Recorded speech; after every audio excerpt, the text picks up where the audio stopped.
me, I hope. All my life, darling. I've got to get home before I go to Pollard's. Haven't you got something for me first? Give us a chance. Look, I meant what I said yesterday, you know. I know. You'll have your money by tea time, OK? Right, we'll see that I do.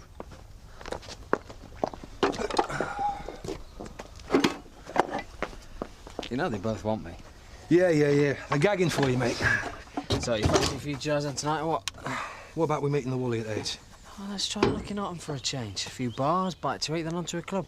What's wrong with a swift one in there first? Can't you survive one night without that fancy woman of yours? No, it's just that they do a decent pint, that's all. Decent pint? Have you heard yourself, old man? Meet at 7 o'clock, right? Taxi into Otten. If you're still standing by 10, first round's up me and club. Now you're talking. So you didn't get much sleep either? I didn't, as it happens, no. Well, I don't know about you, but I am not prepared to put up with it any longer. Put up with what? I don't know who she thinks she is. Who? Oh, so it wasn't the party that kept you awake all night, then? No, I've been out on call. Party? Where? Next door. Zoe's place. Well, it wouldn't be Betty's, would it? This is the same Zoe's idea of wild as curling up on sofa with a Danielle stealing a bottle of red. I know what I heard. Music blaring till all hours. Are you sure? Oh, cutting it fine this morning, aren't we, Jack? That's because I've been awake after flaming night. Not you and all. See? Well, I'm surprised you dare show your face in public. Am I supposed to know what you're talking about? These all-night parties round at your place I've been hearing about. It's absurd. Who said that? Well, Viv up for one, because all the music's ruining a beauty sleep. Oh, yeah, and don't expect any polite hellos from Jack Sugden either. You think half the village is whispering behind my back? I said you might have upset one or two neighbours, but won't go that far. But while we're on the subject of being unpopular, I've got a message for you. From whom? One of your old flames rang yesterday, Emma. Emma Nightingale? That's the one, yeah? Well, what on earth does she want? Well, that's exactly what she said about you. She also made it very clear that she didn't want you going pestering her ever again. I haven't so much as thought about Emma in years. Oh, and what's that face for? Nice of Tate Hollidge to conveniently drop race contract. I'm sure Chris had his reasons. Cracking chilly, by the way. Terry told me all about your little Dutch trip.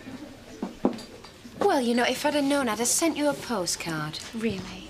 For your information, those extra passengers you were carrying were just as much of a shock to Ray. I haven't got the faintest idea what you're talking about. And neither do you, by the sounds of it. Terry, get in here. I'm telling you, it was a good job the place was nearly empty. I mean, the stuff she was coming out with.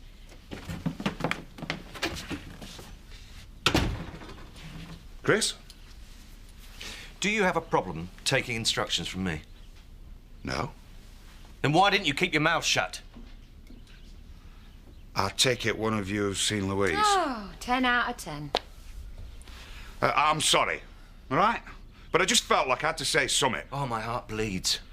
The thing is, she knew before I got there that Ray must have spun her some yarn. I don't care about Ray. You were way out of line. You betrayed my confidence, our confidence, and for what? To try and win the affections of some ten-a-penny barmaid? Oh, hang on. I was just looking out for I'm her. warning you, Terry. You better get your act together and fast before I find somebody I can trust.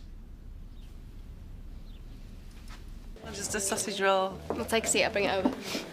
Thanks, by the way. Oh, part of the service? No, I meant for nothing. Some help you turned out to be with charity yesterday. Well, I did try. Well, I thought you two were supposed to be mates. Doesn't mean to say she listens to everything I say.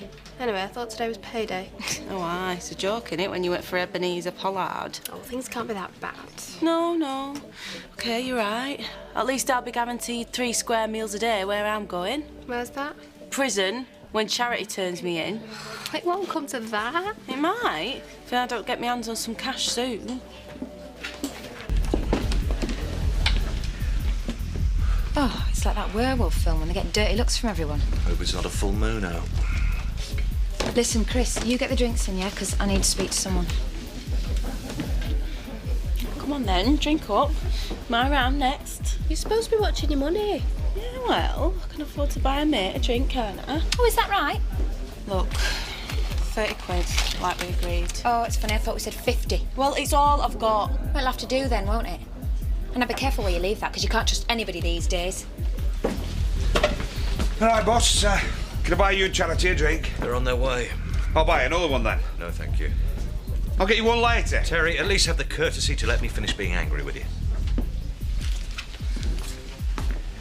Hardly Mr. Popular this evening, Terry, are we?